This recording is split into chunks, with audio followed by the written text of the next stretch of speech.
Buenos días a todos. Vamos a dar unos minuticos más mientras se conectan otros participantes. Gracias.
Buenos días a todos. Ya estamos próximos a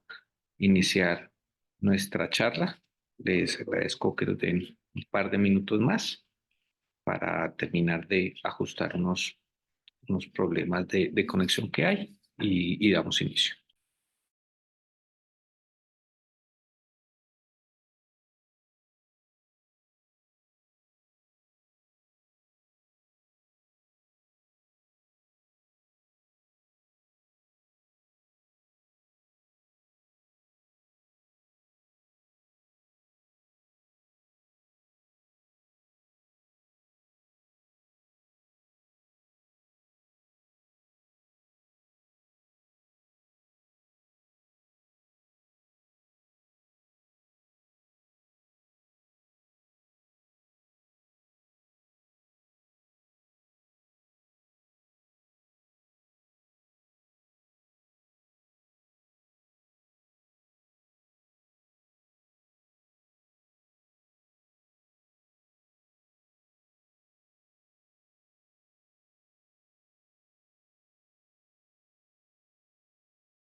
Buenos días a todos. Bienvenidos a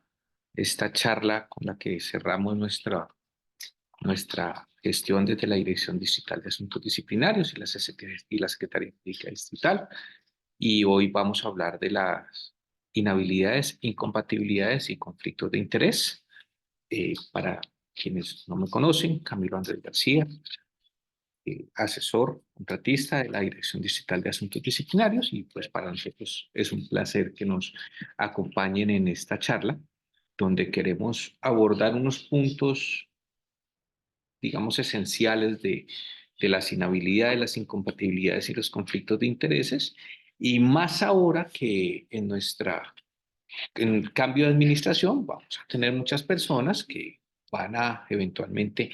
salir de cargos públicos y se podrían ver inmersos en una posible falta disciplinaria en el evento en que no se tenga en cuenta determinadas situaciones en cuanto a inhabilidades que se genera para contratar de cara a los que fueron servidores públicos. Lo primero que quiero abordar es rápidamente lo que son los fines del Estado. Pues claramente, como lo vemos en la diapositiva, está servir a la comunidad, promover la prosperidad general y garantizar la efectividad de los principios, derechos y deberes consagrados en la Constitución. ¿Y por qué traigo esto a colación? Porque es que el tema que vamos a revisar, que son las inhabilidades y compatibilidades y conflictos de intereses, nacen de estos fines del Estado y el fin del servicio público, que es servir a la comunidad y materializar las acciones encaminadas al cumplimiento de los fines estatales que redundan en alcanzar el interés general. Esto del interés general hace que quien ostenta un cargo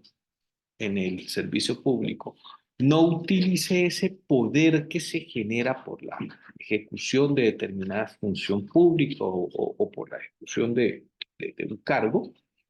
eh, no se aproveche para desviar los fines, y por eso es que se generan esas inhabilidades, esas incompatibilidades y esos conflictos de intereses, que vamos a tenerlos desde un punto de vista primero general, como aquellas circunstancias, inhabilidades e incompatibilidades, como aquellas circunstancias que conllevan a que una persona deba ser apartado o no pueda vincularse al servicio, y lo que busca es el correcto ejercicio de la función pública. Y aquí pues tendremos que empezar a hacer unas diferencias conceptuales en cuanto a lo que es una inhabilidad y una incompatibilidad. La inhabilidad se predica de la persona, de alguna condición de la persona, y la incompatibilidad se predica de lo que hace. Entonces, cualquiera de las dos lo que busca es o retirarlo o rechazarlo del cargo, o no permitir que ingrese, y es una barrera que impone el legislador para que la persona no pueda entrar o permanecer en el cargo, y se diferencia del conflicto de intereses en la medida en que a través de este conflicto de intereses lo que vamos a evitar es que la persona asuma el conocimiento de un caso específico. Noten cómo, mientras es una prohibición, las inhabilidades e incompatibilidades son prohibiciones que llevan a que la persona no pueda permanecer y por ende conocer de ninguna actuación que se genere de un cargo o función o un contrato. eh, el conflicto de intereses es más específico y se va a generar es para no conocer un asunto específico y tiene un parecido a esas impedimentos y recusaciones. Ahora, ¿qué debemos tener claro en cuanto a las inhabilidades e incompatibilidades que son más específicas que el conflicto de intereses, que tienen una enunciación genérica? Pues que todos son de origen constitucional o legal, y hay inhabilidades de carácter constitucional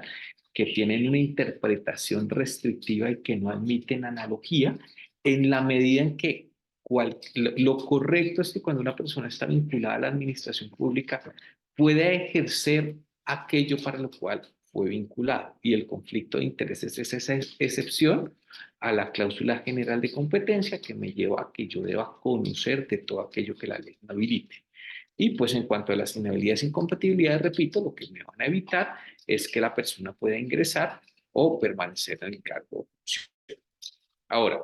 como aspectos generales, también tendremos que tener que esas restricciones, requisitos o condiciones para acceder a cargos públicos son diferenciables en cuanto al régimen jurídico y finalidades, y desafortunadamente desde la codificación no hay una claridad en cuanto a los nomen juris como los desarrollamos en el derecho, eh, digamos, administrativo, y va a generarse una situación cuando vamos a empezar a aplicar estas o analizar la existencia de falta disciplinaria, de cargas, inhabilidades e incompatibilidades. Y ojo con esta que nos dice ahí, prohibiciones,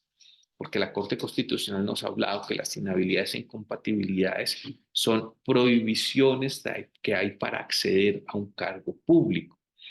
Y no las podemos confundir con las prohibiciones genéricas que nos trae la 1952 para todos los servidores públicos. Unas son prohibiciones de hacer determinadas situaciones, en tanto que las inhabilidades e incompatibilidades son las prohibiciones que se tienen para acceder a un cargo o asumir, y esta claridad la hago en la medida en que códigos como el estatuto municipal nos habla de otras prohibiciones, por ejemplo, para ser alcalde, si no estoy mal, en el artículo 49, y esas otras prohibiciones son leídas como inhabilidades. También dice, no podrá inscribirse como alcalde, y esta es una inhabilidad para acceder a un cargo de elección popular que nos trae la ley, y las tenemos que diferenciar de esas prohibiciones genéricas para determinada situación. Por ejemplo, le está prohibido a la persona incumplir los deberes como primera prohibición genérica que nos trae el Código General Disciplinario, y que es importante que lo tengamos muy en cuenta al momento de analizar estos temas y hacer un ejercicio de adecuación típica, en la medida en que no podríamos aplicar, cuando estamos hablando de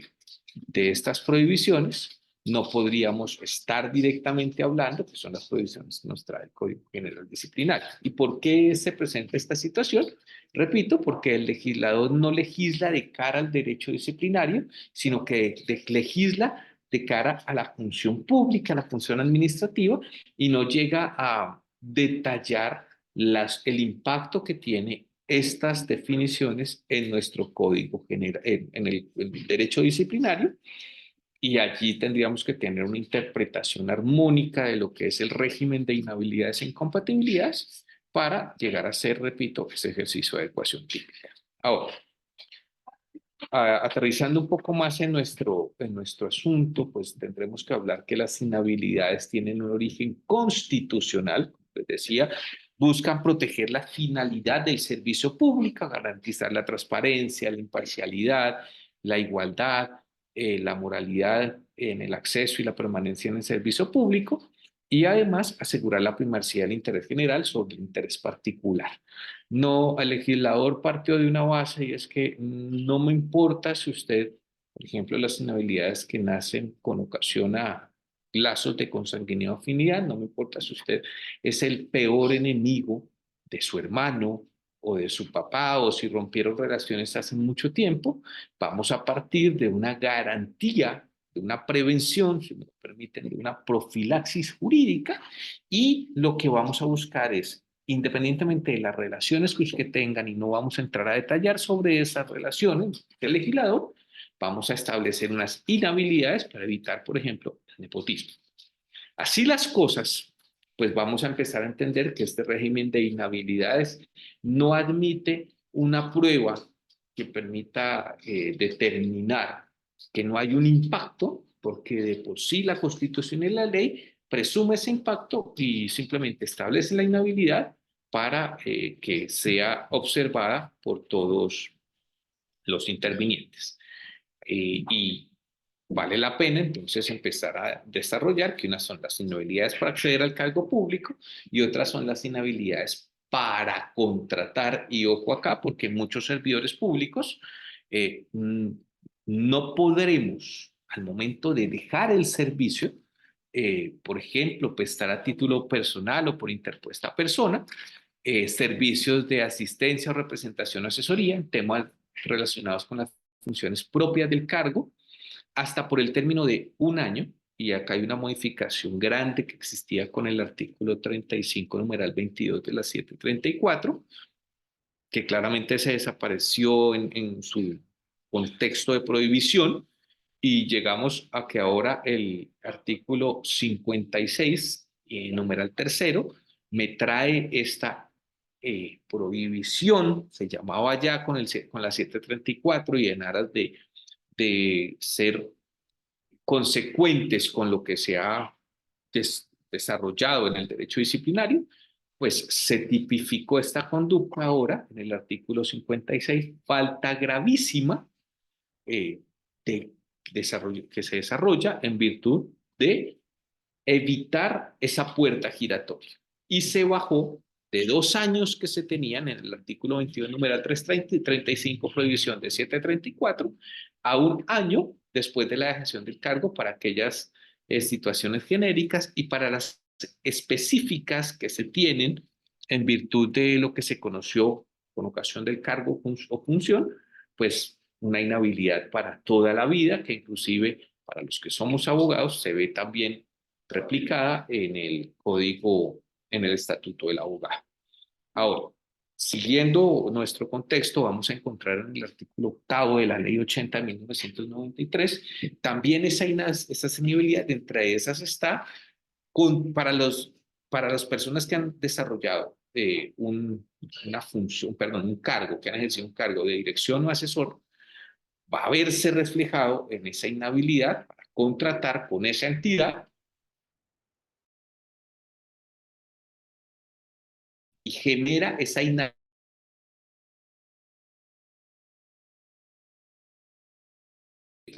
Van a inhabilidad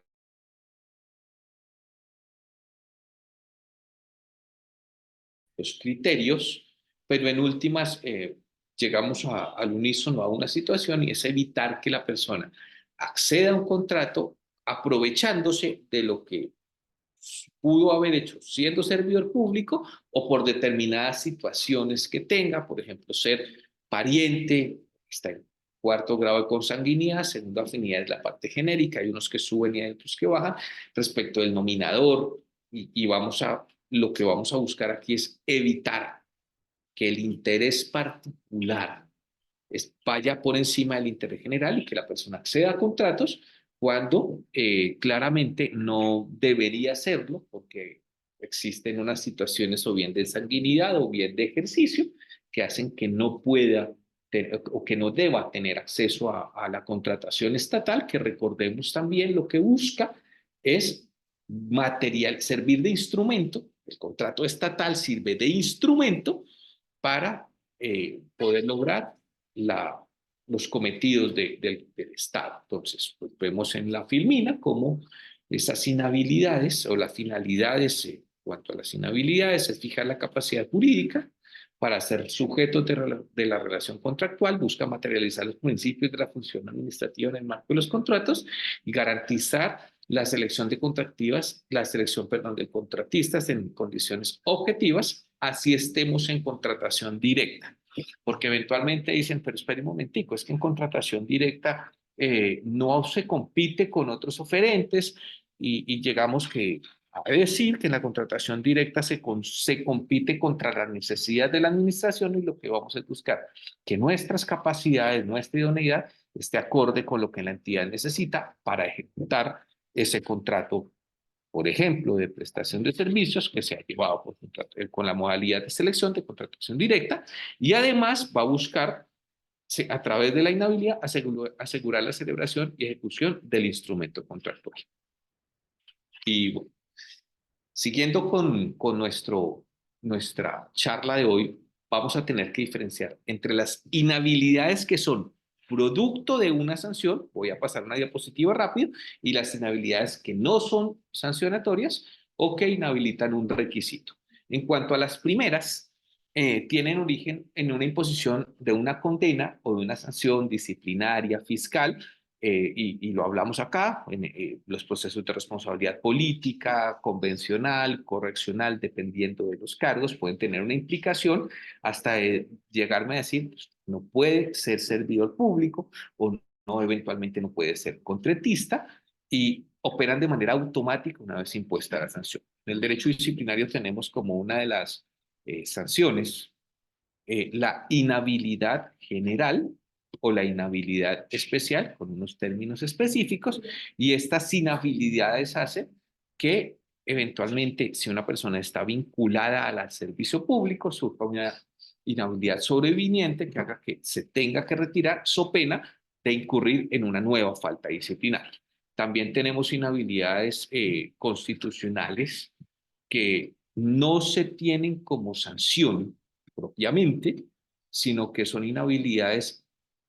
preventivas y son aquellas personas que han sido condenadas por delitos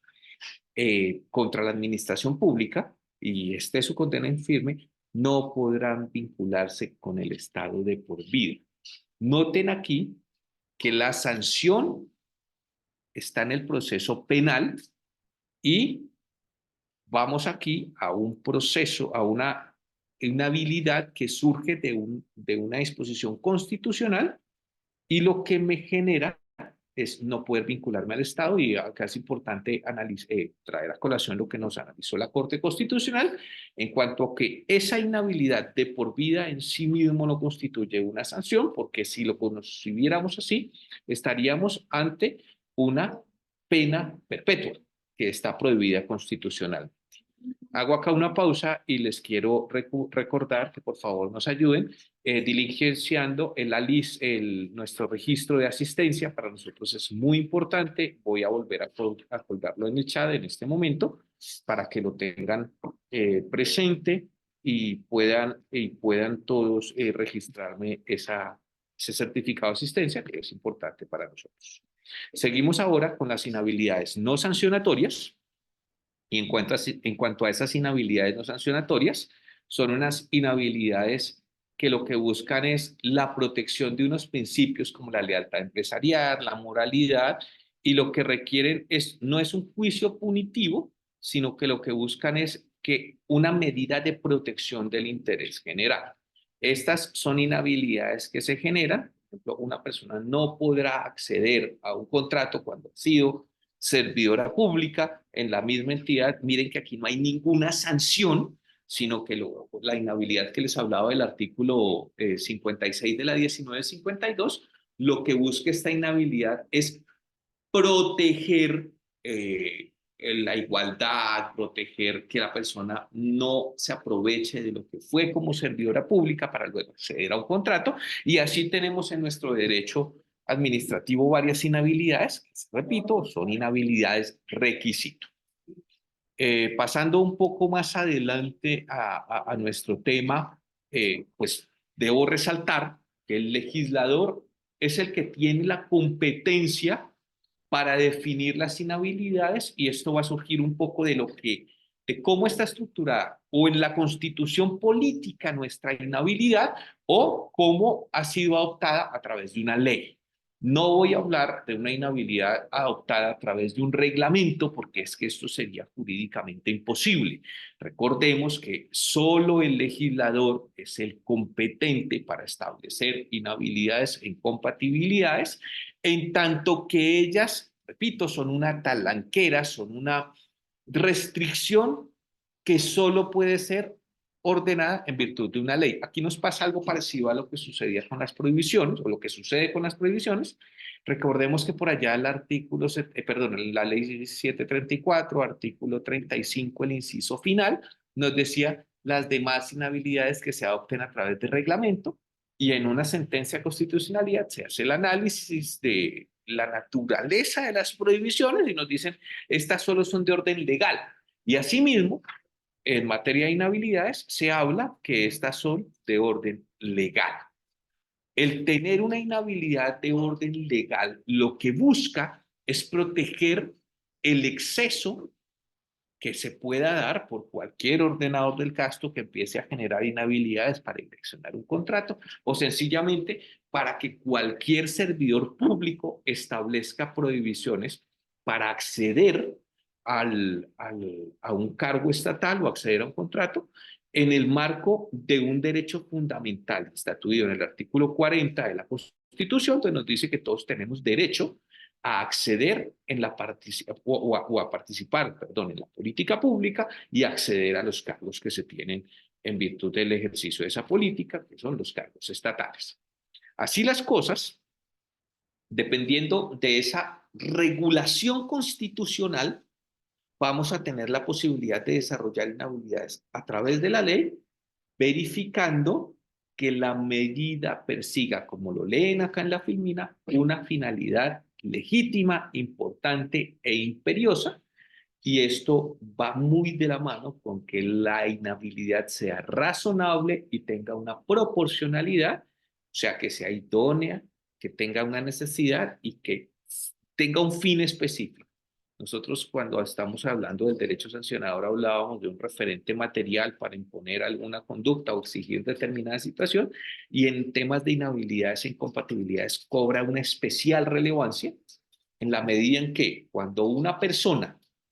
está vinculada a una o está vinculada y debemos retirarla del servicio público, se le está afectando su subsistencia. O el impedir que una persona acceda a un cargo público, pues hace que se le coarte ese derecho fundamental, que viene en el artículo 40 de la Constitución, y es por ello que debe existir un referente material para, o una necesidad, una razonabilidad y proporcionalidad en cuanto a esa inhabilidad.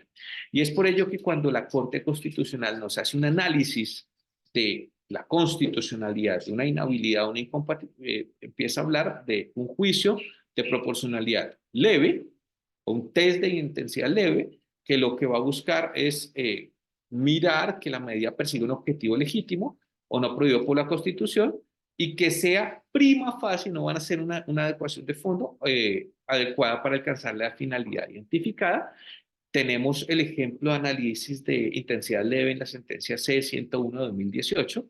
Tenemos también un test de intensidad intermedio y lo que está buscando la Corte es que la medida pueda afectar el goce de un derecho constitucional fundamental. En el primero puede que no tenga un derecho fundamental de por medio, pero en este sí, que pueda afectarlo,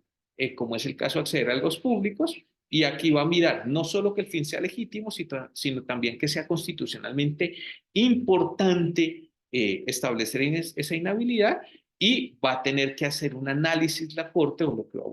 a buscar cuando hace estos análisis, que haya una adecuación y que haya una conducencia para alcanzar el fin buscado con la norma objeto de control constitucional y por ende tenemos una intensidad estricta que realmente no hay muchas sentencias que me hagan un análisis de intensidad estricta. Yo encontré la C634-2016, donde lo que busca es hacer un ejercicio mucho más riguroso de necesidad de existencia e inhabilidad y lo que va a primero mirar es que existe una finalidad constitucionalmente imperiosa, urgente e inaplazable y además va a mirar que el medio utilizado, o sea, la inhabilidad, sea efectivamente conducente y necesaria y aquí va a buscar que que el legislador va a analizar cuál era el margen de configuración que tenía el legislador y son regularmente las inhabilidades que nacen de la Constitución y simplemente van a necesitar un desarrollo legal. Entonces aquí va a mirar una intensidad estricta de cara a el análisis constitucional. Estos son estos tres tipos de test que realiza la Corte Constitucional cuando está haciendo el análisis de existencia de inhabilidades, de incompatibilidad. Y repito, en estas sentencias, lo interesante es que ustedes van a encontrar que la Corte nos va a hablar de inhabilidades e incompatibilidades como si fueran prohibiciones. Y no podemos, por ese lenguaje que maneja la Corte Constitucional, inmediatamente asumir que podemos degradar la conducta en sede de tipicidad a que sea una prohibición contenida en como prohibición genérica de la ley 1952, en tanto que recuerden que el nomen juris no afecta el contenido esencial del artículo. Así las cosas, cuando, por ejemplo, repito, en el código, en el régimen departamental o en el régimen municipal, cuando me están hablando de otra prohibición para acceder a cargos, para ser alcalde, eso realmente lo que está ejerciendo es una prohibición para ejercer un cargo y en tal sentido se está creando una inhabilidad. Yo veo que Manuel Capador me está levantando la mano. Si usted es tan amable, si puede habilitar el micrófono y si no me manda el chat, no, no, sé cómo está configurado esta sala. Manuel, si puedes levantar si puedes activar el micrófono adelante, que creo que quieres hacer una pregunta.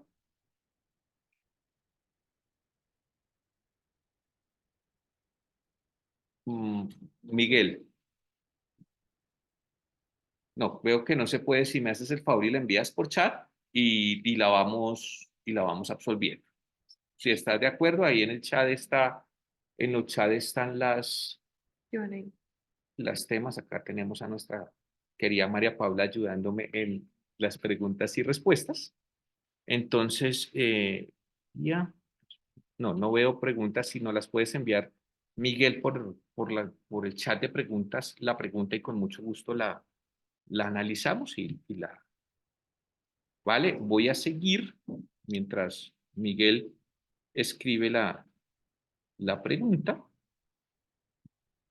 eh, Voy a seguir con nuestra charla y vamos a hablar de las inhabilidades permanentes, que ya habíamos hecho un primer análisis. ¿Y qué es lo que busca esta inhabilidad? Repito,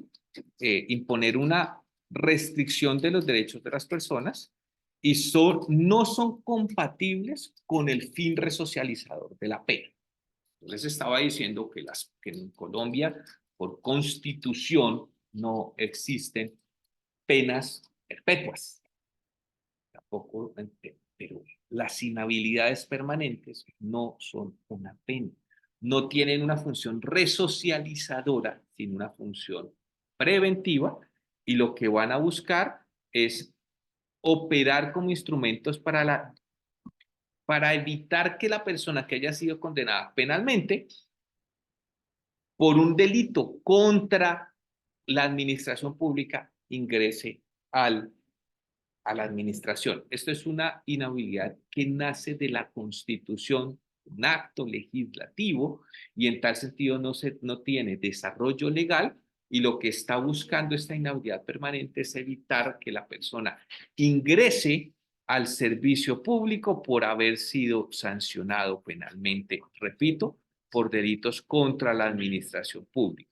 Ahora, hay unas que existen para determinados cargos. Por ejemplo, quien quiera ser procurador general de la nación no podrá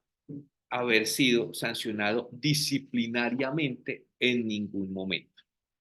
Tampoco podrá ser procurador, por ejemplo, quien te haya sido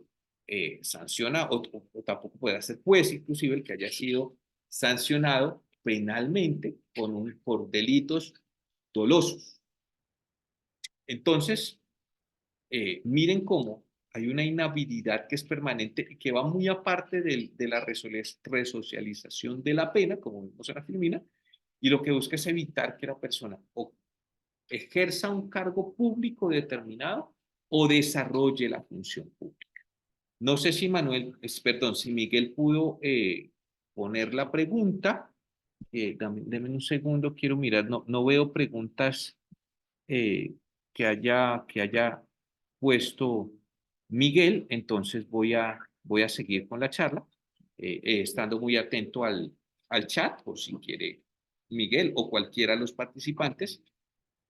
plantear alguna pregunta. Ahora, ya habiendo hablado plenamente de las inhabilidades, vamos a empezar a hablar de las incompatibilidades,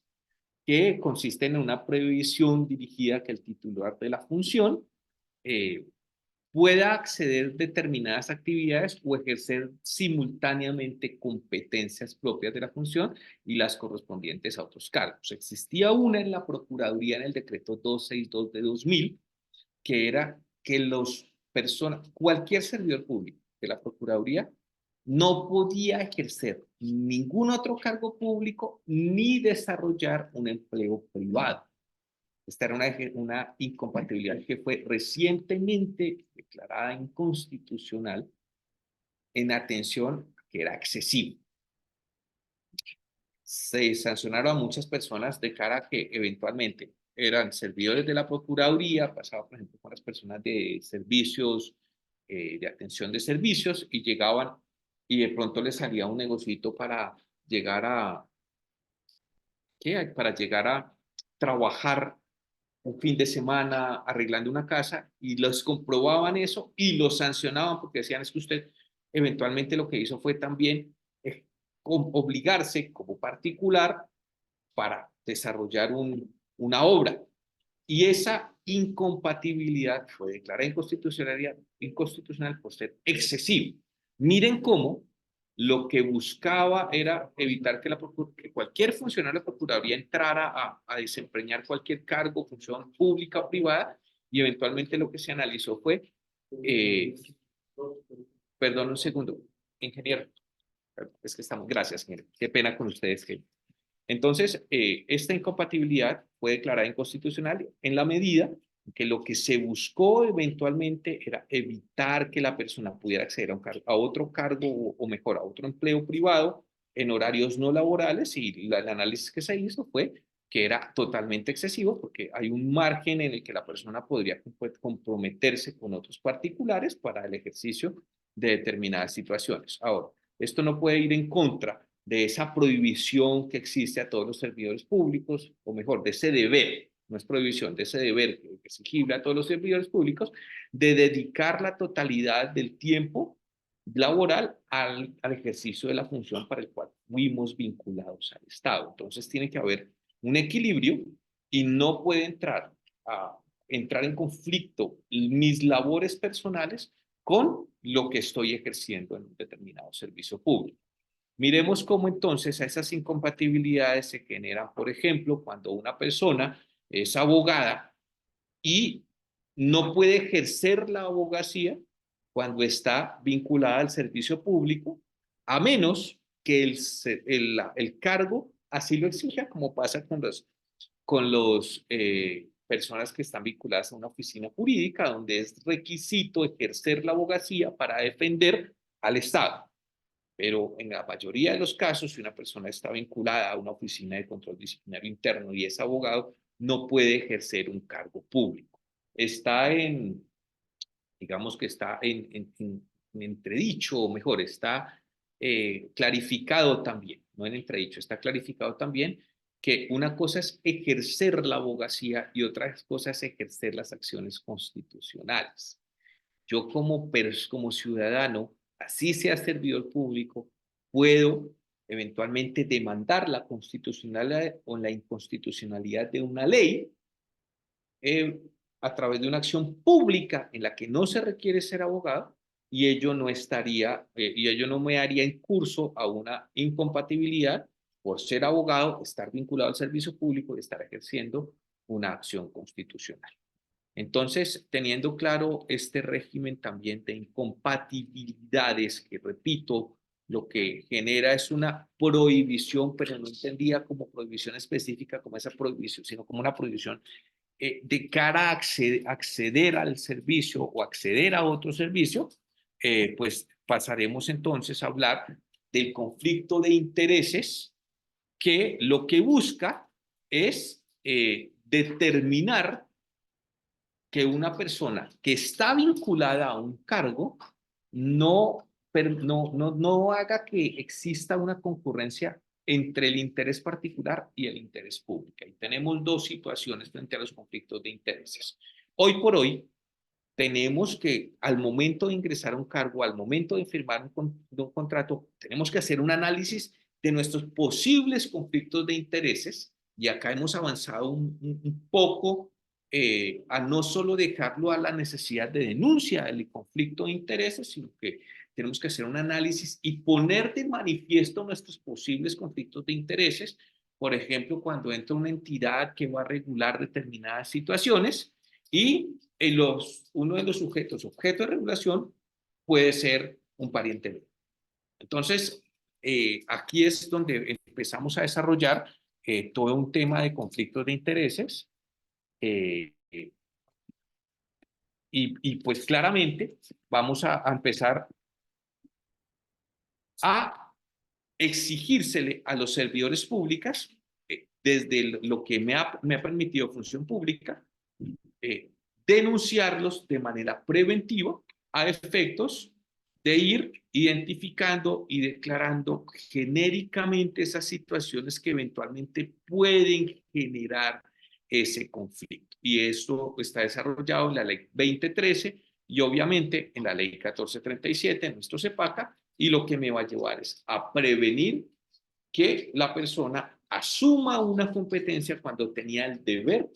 de declarar ese conflicto de intereses. Así las cosas, pues no me queda otra que abrir campo a preguntas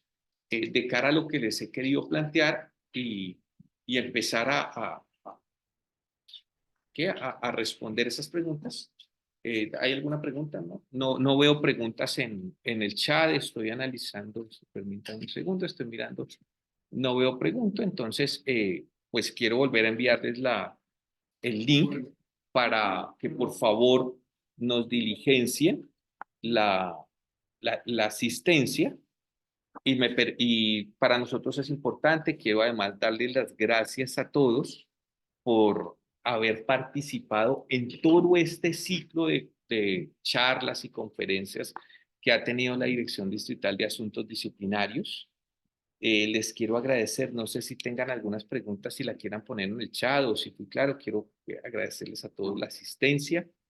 y de antemano despedirme, eh, despedirme y agradecerles en la medida en que para nosotros ha sido muy importante su participación y esperamos haber cumplido con estos retos que nos pusimos a comienzo de año con la doctora María Paula, el doctor William Mendieta, de llegar a ustedes con unas charlas un poco más, menos elaboradas y más prácticas. La excepción creo que ha sido esta última. Una persona me hace la pregunta y es, ¿cuál es la prueba para poder verificar el grado de consanguinidad si tienen un apellido igual? Entonces, esta pregunta es bastante interesante porque es que la prueba es los registros civiles. Regularmente acá no es solo un registro civil el que me va a servir, sino varios registros. Está el registro civil mío, está el registro civil de la otra persona y allí podremos mirar si tenemos el ascendente común, que es el padre o la madre comunes. Regularmente esa es la prueba idónea para establecer esa consanguinidad. Perdón un segundo. Vamos a mirar otra vez qué recomendación pueden dar en el sentido de denunciar penalmente por un presunto conflicto de intereses. Esta pregunta nos la hace Leonardo Bermúdez, en sentido de denunciar penalmente por un conflicto de intereses. En este punto es importante tener en cuenta, primero, verificar si el conflicto de intereses se dio por el simple hecho de no llenar a la fiscalía de situaciones de que averigüe por mera sospecha. Entonces, vamos a revisar si existe un eventual conflicto de intereses, tendremos que dar aviso no solo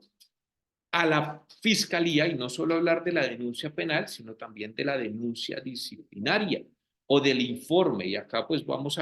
la otra recomendación que voy a dar es determinar que una cosa es denunciar y otra cosa es presentar informe de servidor público. Y quiero dejar esta diferencia. Cuando yo soy servidor público y conozco una situación irregular, ilegal, o que pueda constituir un delito o una falta, yo tengo el deber de informar y no me convierto ni en sujeto, ni en víctima, porque la víctima es el Estado. Simplemente yo estoy cumpliendo mi deber de informar. En tanto que cuando yo coloco una denuncia, yo estoy asumiendo unas situaciones. Primero, recuerden que en el penal la denuncia es bajo la gravedad de juramento y a mí se me puede devolver la denuncia por una falsa denuncia una vez se ha identificado que la persona no tiene nada que ver. Entonces, la recomendación, Leonardo, y obviamente para todos, es primero, si son servidores públicos, presenten informes, no denuncias. Segundo, si quieren presentar la denuncia, es porque imagino que se van a constituir en víctimas y pues esto tendrá ya unas implicaciones distintas y en ese sentido, pues tendrán que tener un deber de por lo menos entregar las pruebas que tengan en su poder para determinar la existencia y estar muy pendientes de lo que la fiscalía lo haga. Y repito, tendremos que también determinar que esa denuncia nos constituimos en víctima y va a estar muy pendiente del proceso.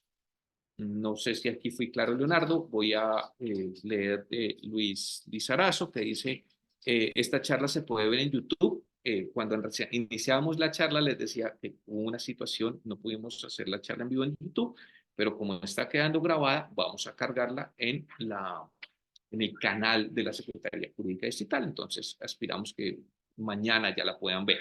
Milena dice, gracias por la información, muy importante, muy clara. Gracias a ti, Milena, por haber participado y en general, gracias a todos por habernos acompañado, no solo en esta charla, sino en todas las charlas que desarrolló la Secretaría. Creo que llega el momento de despedirnos, de darles las gracias y de vernos si no lo permite, así el destino, vernos en próximas oportunidades. Gracias. Gracias a todos.